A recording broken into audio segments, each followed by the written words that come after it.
Good afternoon. My name is Adrian Dix. I'm BC's Minister of Health. To my right is Dr. Bonnie Henry, BC's Provincial Health Officer. This is our COVID-19 briefing for British Columbia for Monday, December the 7th. We are honored to be here on the territory of Lekwungen-speaking people, the Songhees and the Esquimalt First Nations, and we're honored to be here on their territories. Tomorrow, Tuesday, we'll be providing a written report with COVID-19 case numbers and other relevant information to the COVID-19 pandemic in British Columbia. And now, it's my honor to introduce Dr. Bonnie Henry.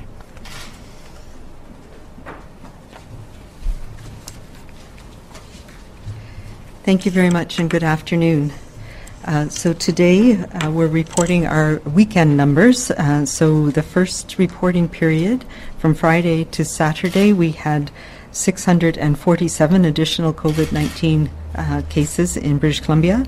From Saturday to Sunday, 726 cases were diagnosed, and from Sunday to today, an additional 647 people were diagnosed with COVID-19. That brings our total for the last 3 days to 2,020 new cases, 10 of whom were epidemiologically linked, bringing our total in British Columbia to 38,152 people who've been diagnosed with COVID-19. That includes 304 people in the Vancouver Coastal Health Region, 1,362 people in the Fraser Health Region, 45 people in Vancouver Island Health Region, 203 people in the Interior Health Region, and 106 people in the Northern Health Region. We now have 9,380 active cases in the province in all health authorities, of whom 349 people are in hospital, 77 of whom are in critical care or ICU. We have 10,747 people under active public health monitoring, again, in all areas of the province, and 27,287 people have recovered from COVID-19. Over this past 3 days, we've had 35 people who have died from COVID-19, bringing the total number of people in British Columbia who've died from COVID-19 to 527. This, of course, brings sadness to us all. And my condolences go out to the families, to the care providers and communities of these people who've passed away over the last 3 days. We know how challenging, how hard it is to lose somebody during this time of year, and particularly during this time of COVID. We have 6 new healthcare facility outbreaks in a variety of places around the province, including the Bradley Centre, Chilliwack Lifestyles, Crofton Manor, Lakeshore Care Centre, McKinney Place, and Village by the Station in Interior Health. In addition, outbreaks have been declared over at the Hawthorne Seniors Care Community, Lakeview Care Centre, Sunset Manor, Valley Haven Care Home, and Ridge Meadows Hospital. That leaves us with 57 active outbreaks in long-term care and assisted living and 8 in acute care units. There are now 1,697 active cases in long-term care, 1,073 residents, and 605 staff. Additionally, we've had 1 new community outbreak at a mink farm in the Fraser Health Region, and of course we are paying very close attention to this outbreak. In other parts of the world, particularly most recently in Denmark and prior to that in the Netherlands and as well in the US, we've seen outbreaks on animal farms such as this, particularly mink farms, where there has been controls under the Animal Health Act here in BC for who and what can come or leave on the farm. Today as well, we have some very good news about an upcoming vaccine that we can all take some heart in, as we all do our part now, knowing that the availability of vaccine to protect those people who are most at risk is actually just days away now. Next week, we expect to receive our first delivery here in BC of the Pfizer vaccine, as you heard announced federally this morning. It will be a start of a program, a very important start, but just a small amount to start with, to ensure that we get our logistics going, but our ability to start protecting elders and seniors, particularly in our care homes and the healthcare workers who care for them, will be an important step forward in our COVID-19 struggle. And later this week, Dr. Ross Brown and myself and the Premier and Minister Dix will be providing a full briefing to everybody on the vaccines themselves and our approach and our team and how we're going to be managing this very complex and challenging initiative, but make sure that we have an adaptable and flexible plan so that we can get vaccines as efficiently as possible to everybody who wants them here in British Columbia. All right, I'm going to start today. While we can all celebrate this encouraging news about vaccines, we can't lose sight of the fact that we continue to have very high levels of transmission and community spread here in British Columbia. And hundreds of people, as you know, remain in hospital, and as we've seen this weekend alone, tragically, far too many people in BC have died from this virus, and many more are at risk right now. I want to share a couple of slides to provide an update on where we are and how we are progressing. What this one shows is by health authority region, the cases that we're having, so the number of people diagnosed with COVID-19 per million population. And this is, this is something that helps us understand how we're progressing over time. The rate of increase, as you can see, has been steep across the province, but most pronounced in the Fraser Health and Vancouver Health region. And very recently, particularly in the last few days, we have starting to see a leveling off. This shows that what we are doing, the measures we have put in place, are starting to have an effect and starting to work. This means that what you are doing every day is making a difference. But we are not yet through this storm, and we cannot let up now. All around us, in every community, the virus continues to circulate, and we are seeing increasing rates in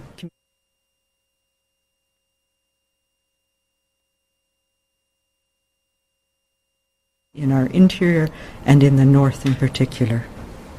We only need to look as well to our adjoining provinces and states to recognize that we are in a very challenging time.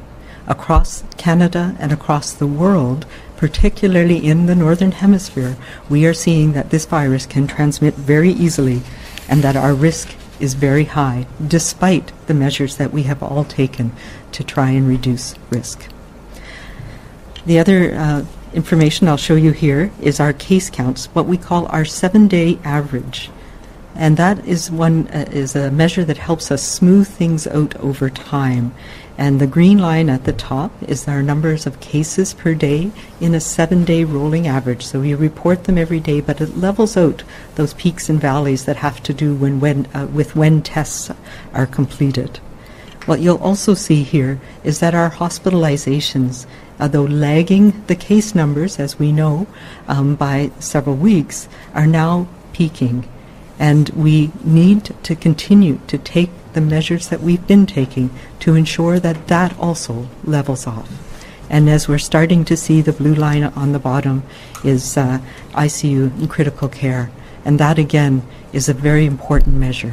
What this tells us is that the hundreds of people that are in hospitals across the province right now are receiving the care they need in a safe way, but it is straining our system.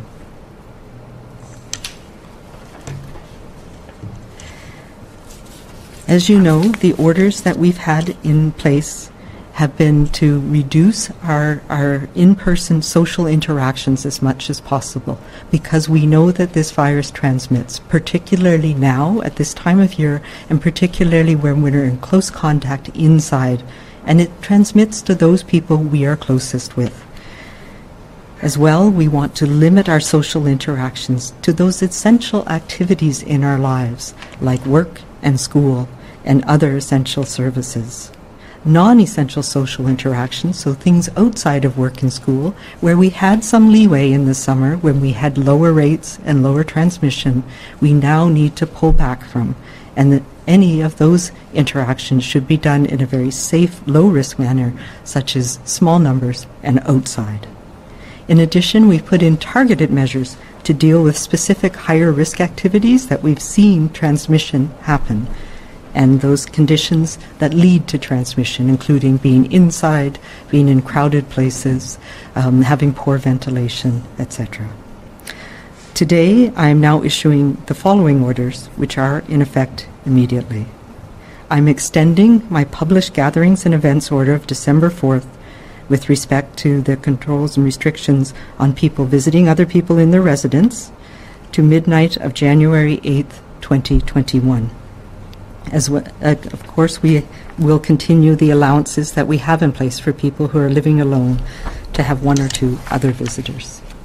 I am also extending my published order of December 4th with respect to prohibiting all gatherings and events as defined in the order to midnight of January 8th, 2021. This means that all those events that we have been talking about for the past few weeks continue to be prohibited with the exceptions as they are listed in the order. However, one addition, I am now accepting from the order drive-through and drive-in to drop off and leave events. So where we know that in some occasions we have either drive-through to look at lights where people do not get out of their cars, or to drop off, and at this time of the year we've seen things like toy drives and others. As well, we are accepting drive-in and stay events to a maximum of 50 cars in which people must stay in their cars, and people attending these events should be only your household, and the exceptions must continue to maintain physical distancing, having entry and exit controls, and ensuring that there's no congregation or congestion, and people remain in their cars for the duration of the event. As a reminder, the other parts of the gatherings and events order that do not expire remain in effect for the foreseeable future, and that is the restrictions on adult team sports, indoor and outdoor, and the group fitness restrictions. Some of these may begin to operate once we've issued the further orders and guidelines about how to do these safely in the new context that we are living in right now. As we have published last week, child and youth sport can continue with limited activities with specific restrictions, and of course no travel for any teams in the province. As well, work-safe safety requirements that we outlined in the past weeks must continue, and these include reviewing and updating of COVID-19 safety plans in all workplaces, daily health checks, and encouragement that whenever feasible, workers work from home. And I mentioned 2 weeks ago that we are actively working with WorkSafe BC and pulling together, particularly in the Lower Mainland, teams to enhance our inspections in these areas and to make sure that appropriate safety measures are put in place. And we are bringing some more leadership to that team, and we'll be talking about that later this week, just to say that this is an important focus right now, and each business needs to revise and review their COVID safety plans to make sure that all of the measures that are needed now, given the context we are in now. I understand that for many of us, this will mean celebrating the coming important holidays in a different and smaller way than what we may be used to. We can, though, still be festive. We can still connect with family and with friends in a safe and virtual way in many cases, and we have seen so many ways that people have done this in the past months, and we will need to continue to follow these guidance.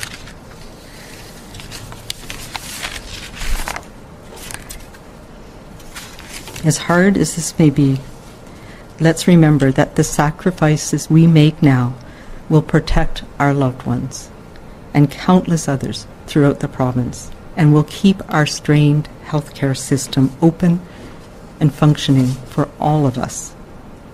We just need to look at the data I presented today to see the evidence that our efforts and our sacrifices are making a difference, and we can't let that go now, particularly when we know that things like vaccines are so close, and that we will save lives by taking these measures and by staying small and staying local over the next few weeks, and will help ease the pressure as we go into the year ahead. We cannot afford to have a rebound and have increased numbers of people being sick and ending up in hospital in the next few weeks. We need to hold the line and continue to bend our curve. And I want to thank all of you out there throughout the province who are continuing to do your part, because it is making a difference. We need to continue to use all our COVID safety strategies. Staying small saves lives. Staying close to home saves lives. And these are our family, our friends, our community, our lives that we are saving. Now, more than ever, we must stick to this, and we must support each other and be caring to each other and be kind to each other, be calm and be safe. Thank you.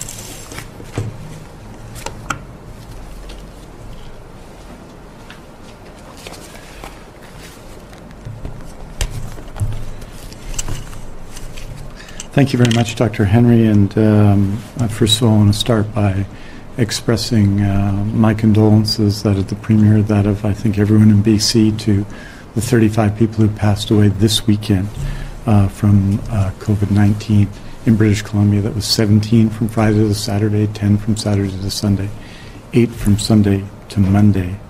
23 of them lived in Fraser Health, and 2 in Interior Health, and 1 on Vancouver Island, and 9 in Vancouver Coastal Health. This is, and certainly given the orders that we're working under right now, the real challenges of those orders, a very difficult time to grieve, and we want everyone to know, all those families to know, all their friends, all their caregivers, that we see their loss and see their pain and are with them at this difficult time. I wanted to note that there are 349 people currently hospitalized with COVID-19 in British Columbia, 77 in critical care. And that is, of course, across health authorities, 193 in Fraser Health, 14 in Interior Health, 10 on Vancouver Island, 42 in Northern Health, and 89 in Vancouver Coastal Health. In terms of hospital capacities and occupancy rates at the moment, we consider this with 2 types of beds. One's our base bed, and also we add to that our surge bed capacity. So in Fraser Health, hospitals are occupied at 84.5% of base bed and 63.1% of total or grand total occupancy rate. In Interior Health, it's 89% of base bed and 70% when you add surge beds into the equation. In Northern Health, currently across Northern Health, it's 80.6% of base beds and 1.6%, should I say 57.9% of overall beds. In the Provincial Health Services Authority, it's 74.1% base bed capacity and 67.2% of base plus surge capacity. In Vancouver Coastal Health, we're at 93.1% of base bed occupancy and 68.3% when surge beds are put into the equation. And on Vancouver Island, it's 81% of base bed occupancy rate and 74.4% of total occupancy at the moment. In critical care, those numbers are similar overall across the province. It's 78% in critical care in Fraser Health of base bed occupancy and 43.9% of our grand total occupancy rate when surge beds are added into it. 74.7% in Interior Health, or 60.7% of total. 58.5% in Northern Health, or 37.5% of total. In Provincial Health Services Authority, it's 66.7% of base bed capacity, or 28.6% if we add surge capacity of critical care. In Vancouver Coastal Health, it's 86.1% of base bed critical care capacity and 58.9% of total. And on Vancouver Island, it's 51.5% of base bed capacity, and that is the same for the total. And so that gives you a sense of where we are in terms of beds. Of course, having 349 people hospitalized puts a very significant pressure on our hospitals and on our staff in those hospitals. It's not just an issue of beds, as we've said many times, but an issue of the overall pressure on our hospital system. Nonetheless, Everyone is doing an extraordinary job. Last Thursday I reported, and I think we'll report when we update the numbers this week, another week of close to or over 7,000 surgeries being performed, both urgent and non-urgent surgeries, at a time of pandemic, which is an extraordinary achievement in healthcare. I want to bring an update for the period ended December 3rd, 2020 on our influenza vaccine update. As you know, BC has ordered 2,241,600 doses of influenza vaccine, with the final 130,000 doses expected this month. This is a 47% increase in the purchase from last year's campaign. 2,109,170 doses of flu vaccine have been distributed by the BC CDC to regional health authorities. And this number is a little behind schedule because it's based in part on billings, which are still to come in. But to date, at least 1,277,646 doses have been administered, with pharmacists administering 74% of those doses to date. All residents in assisted living facilities and almost all, 98% in long-term care, have had their flu zone doses administered. And based on national and provincial surveillance, all indicators of influenza activity continue to remain exceptionally low for this time of year. Every Monday we update you on PPE sourcing, and just wanted you probably have the numbers in previous weeks. This most recent week, last week, since our November 30th update, we had 75,801 N95 or equivalent respirators, 680,500 surgical or procedure masks, 184,656 pieces of eye protection, 87,904,000 pairs of gloves, and 1,738,000 gowns. BC has had PPE for healthcare workers when they need it, where they need it throughout the pandemic response. As you know, it was very challenging in the early days. Long-term care and assisted living providers, including private and independent ones, are provided access to BC's supply chain. This ensures safe and adequate supply when traditional PPE vendors are still not entirely meeting needs. Ensured supply for PPE for surgical renewal and increases in health services started in May when the surgical renewal plan was restarted. PPE is now being delivered to GPs, MPs, etc. in 3-month allocations, direct and free access through a portal to ensure safe provision of in-person care as required. And we've, of course, established dramatically increased warehouse space for PPE. And just to put this in context, we updated people in July as to the cost of PPE. And just to say what the pre-COVID pricing was, for example, for N95 respirators or equivalent, the average unit price pre-COVID was 62 cents. COVID peak pricing, which was in April to June, was $5 to $9.24 a piece. In July, it was down to $3.19 to $6.80 a piece. And the most recent market data has the average unit price from $1.50 to $9.25 a piece. So it was 6 to 10 times the original price in British Columbia. At that time, for surgical or procedure masks, we went from 15 cents, an average unit price pre-COVID pricing, to peak pricing between 46 cents per and to $1.25 per a piece. By July 2020, that was 20 cents to 65 cents a piece, and now it's approximately the same. In 2019-20, BC spent approximately $62.5 million on PPE. For 2020-2021, and obviously that year will end next March, we are forecasting spending over $400 million on PPE for the health system and stockpile.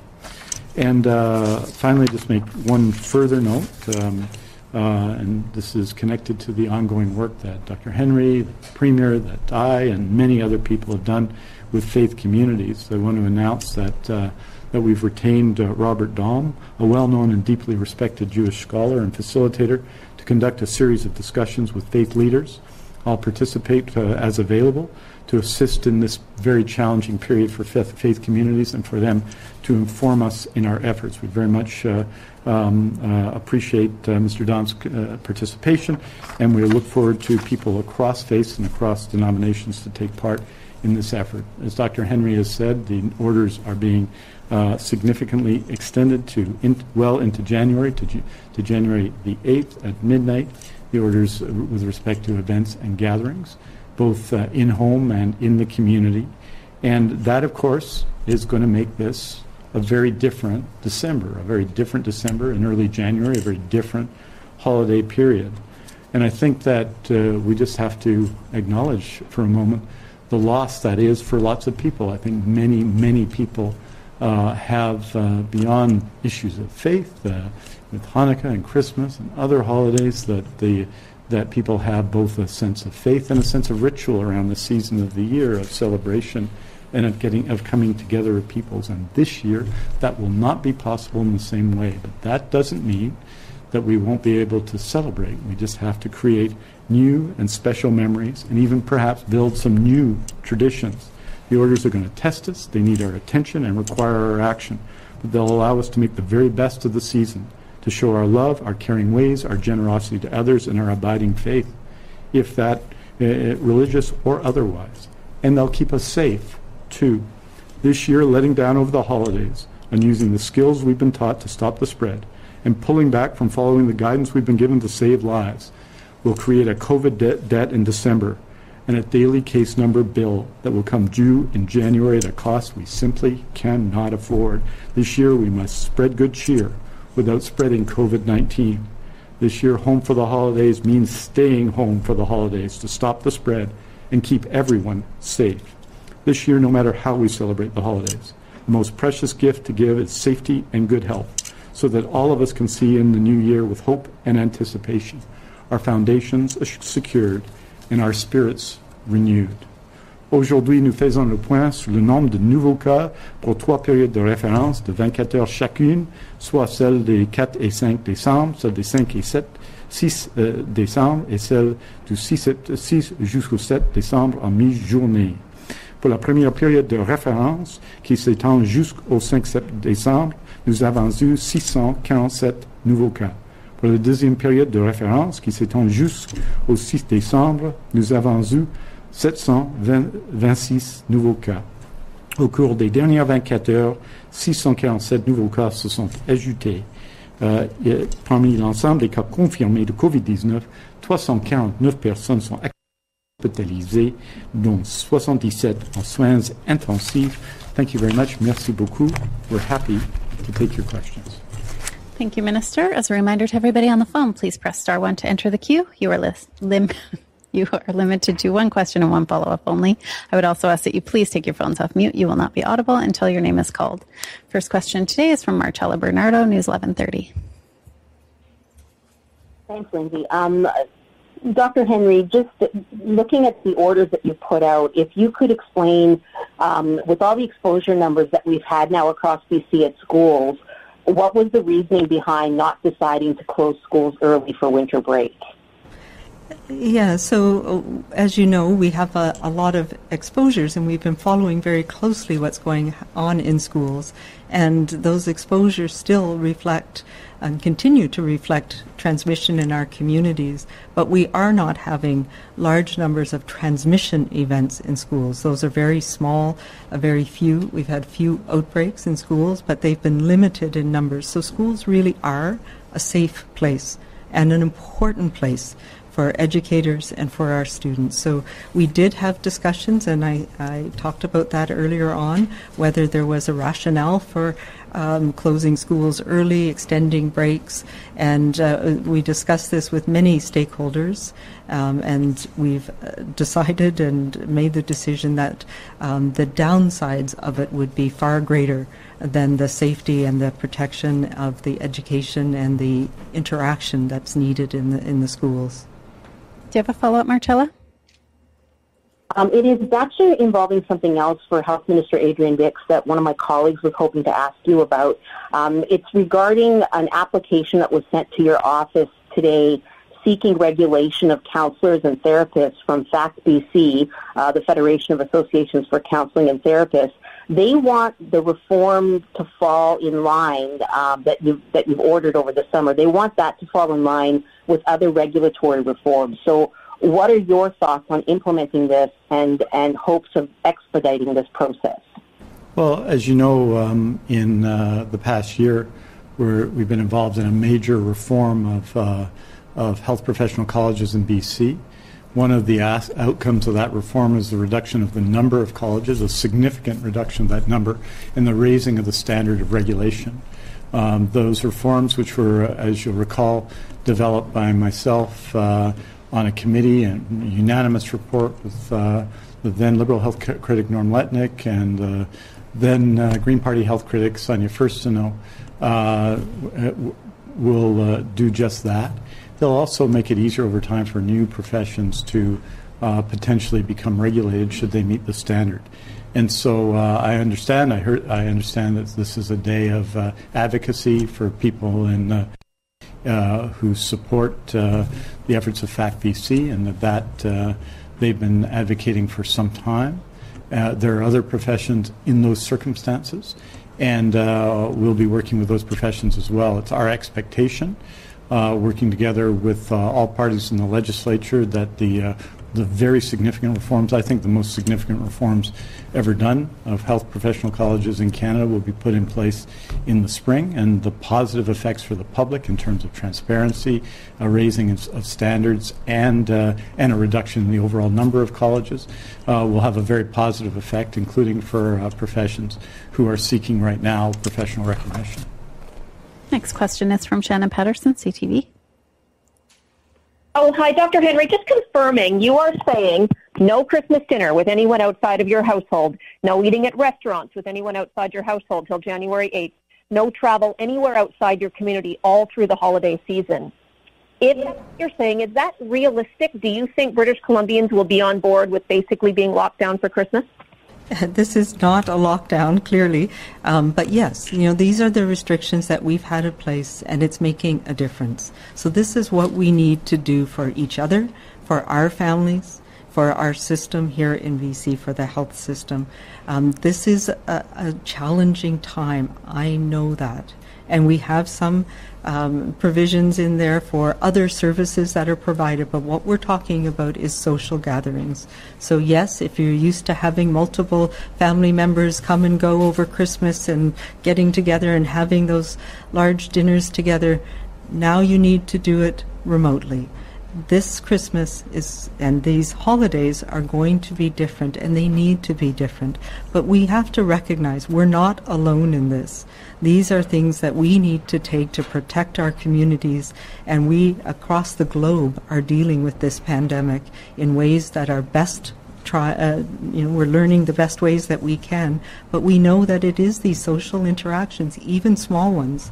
So, I think maybe it's okay. I have 10 people over to my house, but it's not just my 10 people. It's 10 by 10 by 10 with thousands of families around this province. And so all of us have to do our bit right now, because we know that that's where this virus is transmitted, and particularly over this holiday period, we don't want to be exposing our loved ones to the virus. Shannon, do you have a follow-up? I do. I have a follow-up on behalf of a colleague about that vaccine news that is good news today. How many doses of vaccine are you expecting initially, and how will those initial vaccines be prioritized and distributed, including the more rural parts of the province? Yeah, so we've been working on this for quite some time. I don't have the exact numbers today. I have a good idea of what we're looking at. We have been working on exactly where they'll go.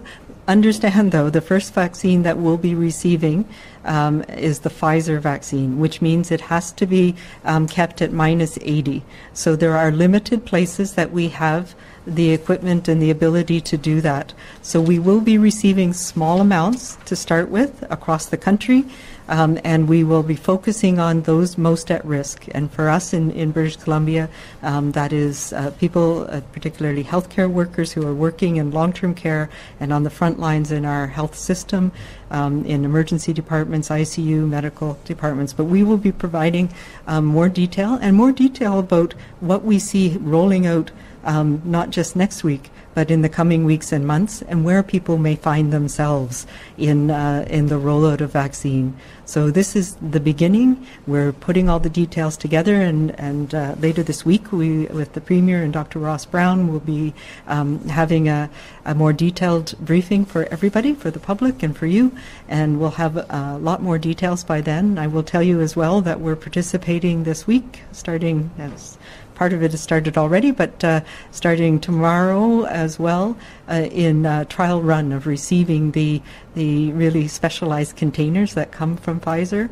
They won't have vaccine in them at this point, but they will have the dry ice, and we'll be going through all of the procedures that are needed to safely handle these very fragile vaccines. So it's exciting. We are expecting that Health Canada will hopefully come out with what we call a notice of compliance in Canada, which is a license for the vaccine to be used, and we'll be ready to put immunization into people's arms as soon as we can.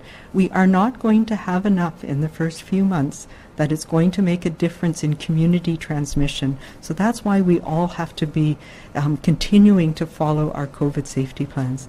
But we will be able to protect those people who are more likely to end up in hospital, who are more likely to die from this virus, and also to protect our health care system by ensuring that people who are at risk in our health care system are protected too. So that'll be the focus to start with. And that's why it's such a challenge for us now. But that light at the end of the tunnel is there. And we need to do our piece to keep our rates low so that we prevent people from dying until we have this protection for them here in our communities and across the province. Next question's from Justine Hunter, Globe and Mail. Thank you. I know BC is working on starting a pilot this week in long-term care with the rapid tests. I'm wondering how quickly you think you will be able to make a decision on whether this would be more widely adopted. Yeah, so we've always said that we are looking for where the rapid test can play a role. It certainly will not be daily testing. That's not feasible or practical with the tests that we have. And as we know, they are not licensed for use for asymptomatic testing. So what we need to do is understand, one, if it's feasible, because one of the challenges we have in care homes is human resources and the stretched human resources, but also how does it fit into the screening that we do of people, of healthcare workers every time they come to work, and where does it play a role in helping us in that setting. We have, as I've reported on before, been using the rapid tests in other settings where we know it can be of benefit, particularly remote communities and in some of our shelters and our advanced surveillance in, for example, the downtown east side in Vancouver. And there's been challenges with the tests themselves. They don't actually work that well in the environment in the cold. So we're learning about where they might fit in. And yes, there's a number of long-term care homes in the Lower Mainland where we'll be starting to look at feasibility and whether they're of value in that setting. Do you have a follow-up, Justine? Yes, thank you. You said earlier today there was almost, I think, 1,700 active cases in long-term care homes. And I'm not sure, maybe you can clarify how many long-term care homes have new outbreaks. You said 6 facilities, but I'm not sure if those were all long-term care. But my question is, what does that say about what's wrong with the current screening protocols? Because clearly they're not enough. Yeah, this is the question. We can't intuit where this virus is. And the screening, we are stepping up, of course, as everybody is. But we also have close to 60,000 people who work in long-term care. And everybody goes to work every day with the intent of doing their best to take care of people. And nobody intends to bring the virus in with them. It is so challenging this time of year when the virus is spreading so rapidly, and we're seeing that around the world and around the country. So yes, screening is a huge part of it, making sure that people are able to stay away if they're not feeling well, making sure we're able to test people rapidly, and we have a good response to that now. But despite our best efforts, yes, the virus does get in, and that's where we need to make sure that we're trying to detect it as quickly as possible, and it's becoming more and more challenging. And this time of year, we've seen this not just in care homes, but in other communal living settings, in farms, in workplaces, in the measures that we've put in place for gyms and settings where we could do things even a few weeks ago or months ago.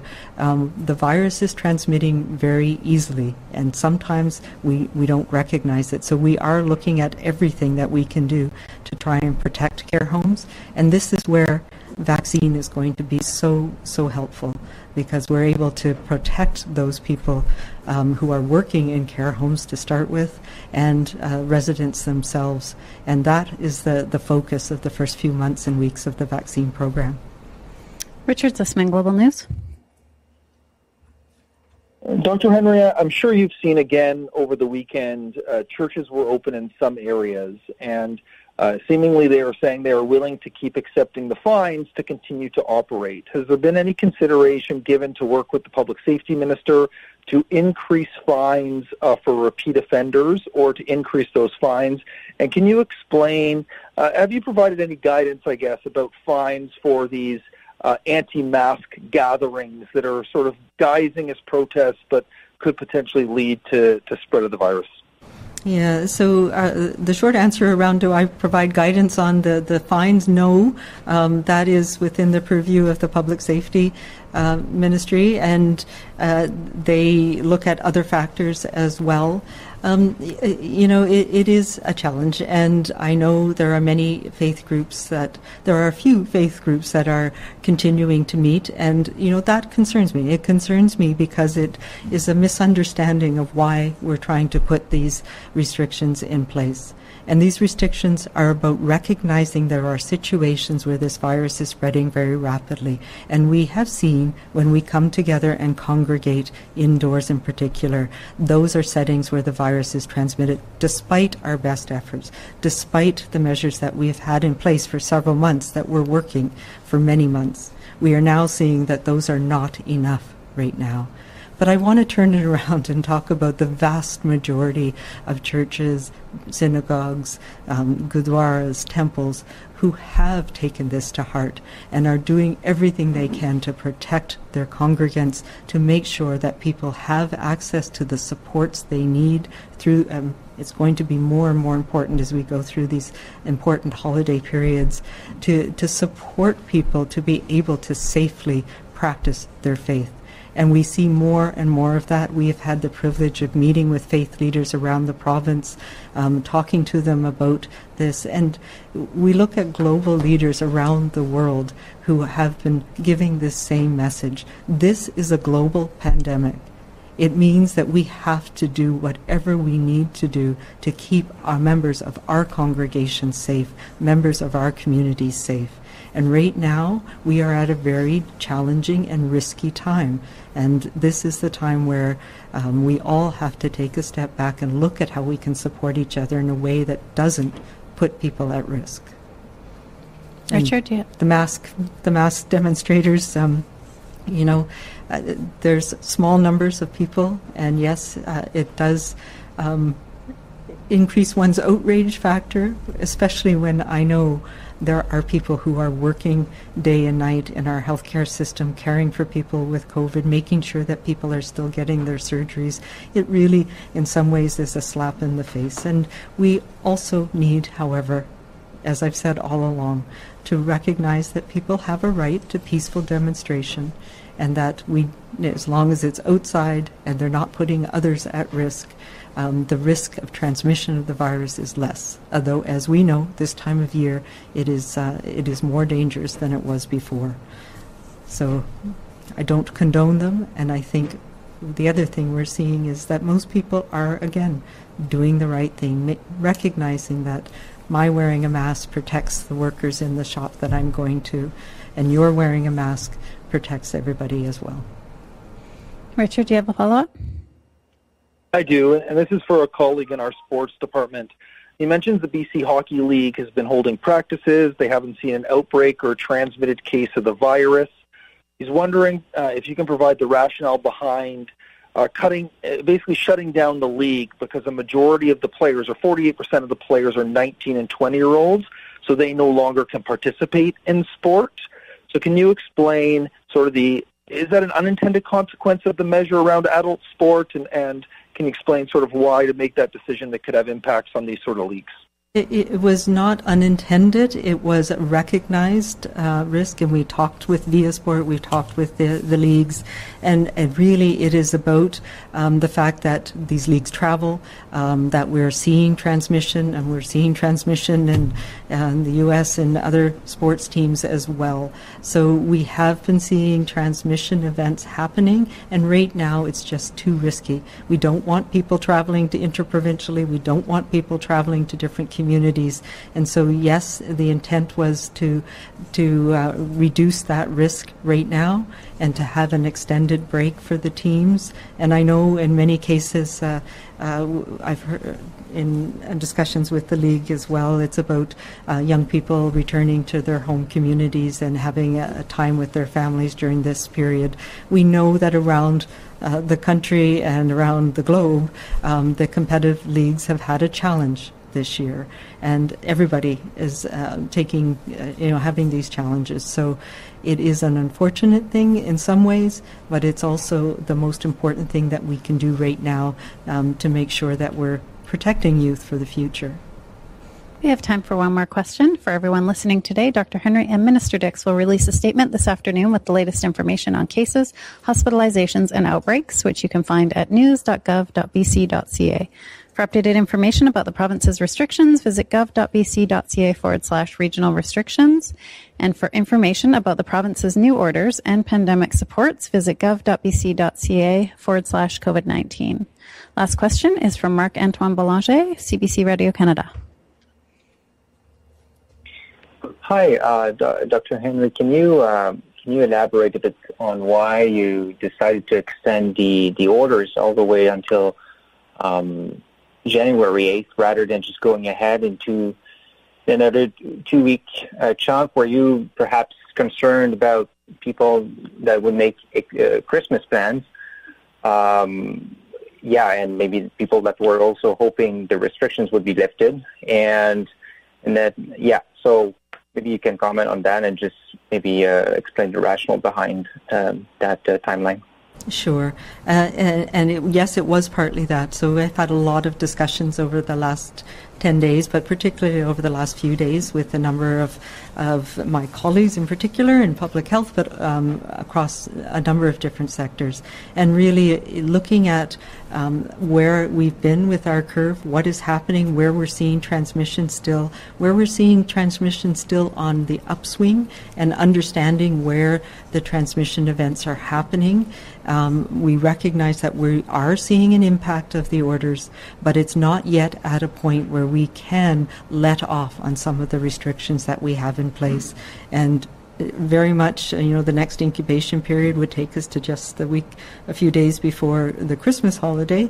Hanukkah starts this week, so there are important events that are happening, and we want people to recognize that this is something we're going to need to stick with until into the new year. So yes, it was to signal that this is not the time to plan large family gatherings, whether it's for Christmas or New Year's or other holidays through this next period of time, and that we're looking as well at when vaccine is coming, when we would hope to see a decrease in cases, and we cannot afford, when we're this close to being able to protect people, to have a surge of cases early in the new year that would again test and strain our healthcare system and put people at risk and people getting sick and dying from this virus. So this is what we need to do now to get us through this most critical period. This will save lives, and that's what we need to focus on for the next few weeks. And did you want to answer in French? I'd like the supplementary question. Oh.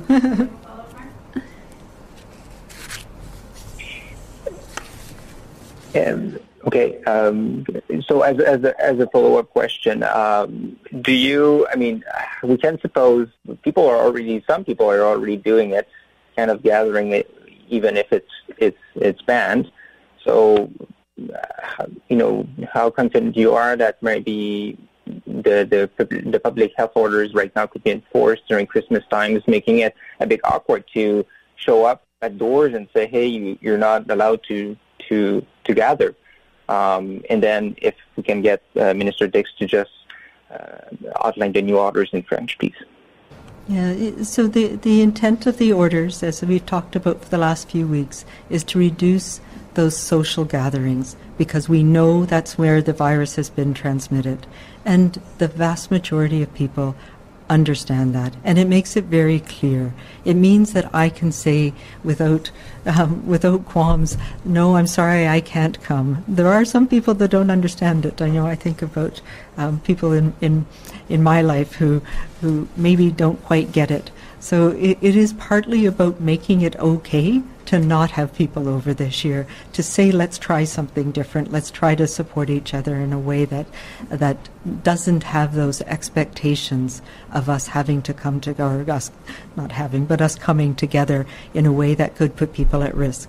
So yes, you can say no to the party this year. You must say no to the party. You can say no to traveling, say no to having gatherings with people outside your household.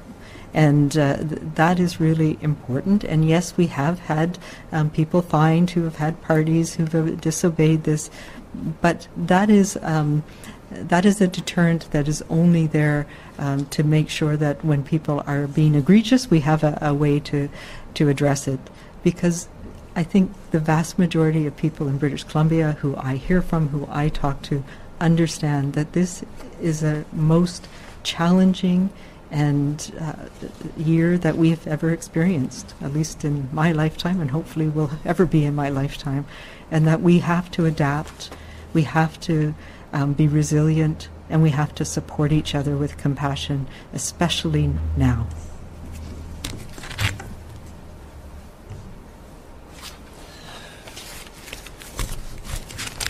Oui, juste pour dire que je pense que cette décision a la grande mérite de la clarté, n'est-ce pas, d'aller d'ici jusqu'au 8 janvier fait beaucoup de sens. Il n'y a pas de question sur le 21 décembre ou quelque date que ce soit, et que des gens peuvent se préparer pour les célébrations de la nouvelle année, les célébrations de Noël et d'autres grands événements du décembre et de janvier jusqu'au 6 janvier et après tout jusqu'au 8 janvier. Je pense que c'est la bonne décision. On a dit très clairement que ce n'est pas le moment de lâcher sur ces grandes questions. Il faut agir, il faut suivre les conseils du Dr Henry, de la santé publique et les autres aussi pendant cette période. Et je pense que des gens dans leur grande majorité sont prêts à le faire. Ça va être une Noël différente qu'avant, une Noël qui va être quand même, j'espère, une célébration pour des gens, mais il faut nous protéger actuellement comme communauté. Et ces mesures vont nous aider à le faire. C'est la bonne décision, c'est la bonne voie. Et je pense que si on continue à suivre cette voie, cela va aider beaucoup de gens et ça va sauver beaucoup de vies. Merci beaucoup. Thank you very much. I will see you soon.